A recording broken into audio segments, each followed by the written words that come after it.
Fim do sigilo bancário no Brasil. Será mesmo? Vamos entender tudo o que você precisa saber sobre o assunto para que você não caia em notícias falsas por aí.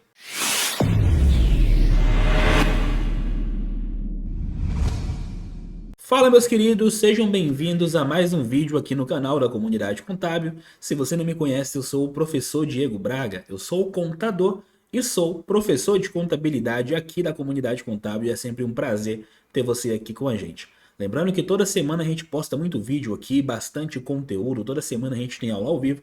E se você quiser aprender tudo sobre contabilidade, é só acompanhar o nosso canal que você com certeza vai gostar. Já aproveita para tocar nesse botãozinho vermelho que está aqui embaixo e já aproveita para deixar também um super like porque você com certeza vai gostar desse vídeo. E pessoal, olha só, há alguns dias saiu a notícia aí de que o STF tinha decretado o fim do sigilo bancário no Brasil. E o que mais se veiculou foram algumas notícias falsas por aí, falando que o STF teria acesso a todas as informações bancárias dos contribuintes, só que na verdade não é bem assim que funciona, em partes, né? Eu vou explicar para vocês ao longo desse vídeo todos os detalhes sobre isso para que você tenha esse discernimento do que de fato aconteceu e do que é de fato correto em relação a esse tema. Vamos lá, deixa eu compartilhar a tela aqui com vocês. Eu peguei a notícia aqui do site Contadores, cnt.br, para que você consiga entender algumas particularidades sobre isso. Olha só, STF decreta o fim do sigilo bancário no Brasil. O que acontece com a sua conta? Então aqui a gente tem o autor, Ricardo, tal, fonte Jornal Contábil. Perfeito, vamos continuar aqui. Em uma decisão histórica que promete reconfigurar o panorama financeiro e legal do país, o STF decretou o fim do sigilo bancário no Brasil. A medida tomada após intensos debates e análises visa aumentar a transparência e combater crimes como lavagem de dinheiro, corrupção e sonegação fiscal. Essa questão do sigilo bancário aqui, entre aspas, essa medida foi implementada principalmente com o objetivo de aumentar a transparência nos processos de fiscalização, você vai entender daqui a pouquinho. Isso também visa combater crimes como lavagem de dinheiro, corrupção e sonegação fiscal. Vocês vão entender por que eu falo sigilo bancário entre aspas? Porque isso não vai acontecer com todos os contribuintes, mas isso vai ser voltado apenas para os processos de fiscalização do ICMS, tanto para pessoa física e pessoa jurídica. Mas bora continuar aqui para que você entenda de forma mais clara. Os ministros do STF, por maioria apertada, definiram que são constitucionais os dispositivos do convênio do CONFAS, Conselho Nacional de Política Fazendária, que obrigam as instituições financeiras a fornecer aos fiscos estaduais informações sobre transações realizadas por clientes via Pix e cartões de débito e crédito, com o objetivo de fiscalizar ICMS por meios eletrônicos. Então presta atenção aqui porque isso é importante. O convênio do CONFAS, certo? Que a gente já tinha esse convênio, isso agora vai obrigar que a instituição financeira forneça ao fisco informações sobre as transações realizadas aí pelos seus clientes, seja PF ou seja PJ, de forma mais fluida, de forma mais rápida, sem necessariamente seguir um processo mais demorado para que a fiscalização ocorra. Quando é que isso vai ocorrer? Quando é que o Estado vai ter acesso às informações dos contribuintes? Só quando o objetivo for fiscalizar o ICMS. Se não houver fiscalização de ICMS, o Estado não vai ter acesso às suas informações bancárias, não vai ter quebra de sigilo. Então, continuando aqui, pessoal, o que muda na prática aqui? Com o fim desse sigilo, as informações sobre movimentações financeiras, saldos e investimentos de pessoas físicas e jurídicas estarão acessíveis a autoridades competentes sem a necessidade de autorização judicial prévia. O que isso quer dizer? Professor Diego, quer dizer que o Estado ele vai ter acesso à minha movimentação, à movimentação da minha empresa? É isso que vai acontecer? Não necessariamente. O Estado vai ter acesso às suas movimentações financeiras, saldos, investimentos e etc., desde que a sua empresa esteja passando por um processo de fiscalização de ICMS. Se esse não for o caso, isso não vai se aplicar para você. Então você pode ficar tranquilo em relação a isso. Não tem por que você puxar os cabelos aí, ficar preocupado que o governo vai acessar suas contas e vai ter acesso a tudo, até porque o direito da privacidade é um direito constitucional de cada cidadão. Então, quando você não estiver num processo de fiscalização, você não vai ter o seu direito violado. Então, pode ficar tranquilo. O que isso muda na prática? Bora entender aqui. Com o fim do sigilo bancário, informações sobre a movimentação financeira, saldo e investimento de pessoa física e jurídica estarão acessíveis a autoridades competentes, sem a necessidade de autorização judicial prévia nesses processos de fiscalização do ICMS. Ressalto esse ponto aí. Qual que é a implicação disso para o cidadão? Maior transparência, né? A medida visa aumentar a transparência no sistema financeiro, dificultando a ocultação de recursos ilícitos e facilitando a investigação de crime financeiro.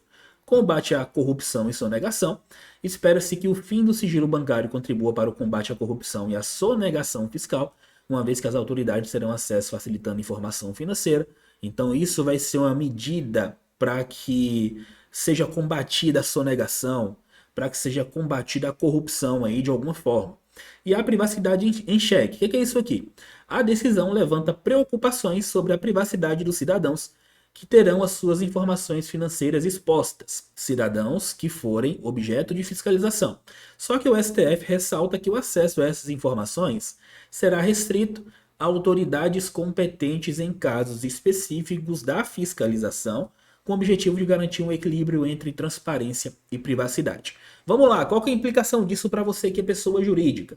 Maior escrutínio, as empresas estarão sujeitas a um maior escrutínio, maior possibilidade, probabilidade de fiscalização em relação às suas movimentações financeiras, o que pode levar a maior fiscalização e cobrança de imposto. Então, para quem tem empresa, é importante é que mantenha toda a sua movimentação financeira em dia, tenha uma boa contabilidade para que possa te assessorar corretamente todo o processo de emissão de nota fiscal para que evite ser objeto de fiscalização aí. Combate à lavagem de dinheiro. A medida pode contribuir para o combate à lavagem de dinheiro, dificultando a utilização de empresas para ocultar recursos ilícitos e a adaptação às novas regras. As empresas precisarão se adaptar às novas regras e garantir a conformidade de suas operações financeiras com a legislação. Então aqui a gente tem que a opinião, que a decisão ela divide opiniões entre os especialistas. Para quem defende, argumenta que essa questão da quebra de sigilo é fundamental para combater a corrupção e sonegação. E para quem é crítico, fica alertando aí sobre esse risco da privacidade ser violada de alguma forma, né? E isso vai tornar aí um aumento da burocracia também da fiscalização, porque querendo ou não, se você for objeto de fiscalização do ICMS, o governo vai ter acesso a todas as informações ali. Então, gente, só para resumir de forma geral, a gente teve diversas notícias que foram veiculadas por aí falando que era o fim do sigilo bancário no Brasil, só que, de certa forma, se você não é objeto de fiscalização aí do ICMS, por exemplo, não tem por que você se preocupar quanto a isso, porque esse processo já era algo que ocorria, só que era um pouco mais burocrático. A única diferença é que o Estado ele vai ter acesso a essas informações de uma forma mais fluida, de uma forma mais simples. Então, só ressaltando, pessoal, a decisão do STF, ela não permite aí o acesso irrestrito e ilimitado aos dados bancários, não, né? Aos dados bancários aí dos contribuintes, mas é um acesso de certa forma controlado, circunscrito aqui à administração tributária, e ele vai ser utilizado especificamente voltado aí para esses fins fiscais. Então o julgamento ele apenas admitiu, em conformidade com a legislação que já existia, a possibilidade da administração tributária estadual do estado ter acesso a essas informações financeiras, desde que com o objetivo de fiscalizar o contribuinte aí no seu cumprimento das obrigações tributárias. Então, o compartilhamento das informações bancárias com o governo vai ser feito especificamente para fiscalização e para o pagamento do imposto sobre o ICMS. Então, não tem por que você se preocupar dessa forma. Então, várias notícias que estão veiculando que é o fim do sigilo bancário no Brasil, está errado. Então você tem que se atentar a esse ponto para que você não seja alienado acerca dessas notícias aí também. Então, dessa forma, se a gente for parar para analisar, a transferência desses dados aí para os órgãos, ele não representa uma quebra de sigilo bancário generalizado e indiscriminado. Mas aí vai ser um mecanismo legal que vai ser utilizado pelo Estado com o objetivo de fiscalização, preservando ali de certa forma o sigilo da sua conta, mas vai ser aberto só para questão de fiscalização e questão tributária. Então vai ter meramente esse objetivo. Então, se você não é fiscalizado por essa questão do ICMS, não tem por que você se preocupar, não tem por que você quebrar a cabeça e achar que a sua conta, que a sua movimentação financeira vai ser fiscalizada. Perfeito? Comenta para mim o que você acha sobre isso.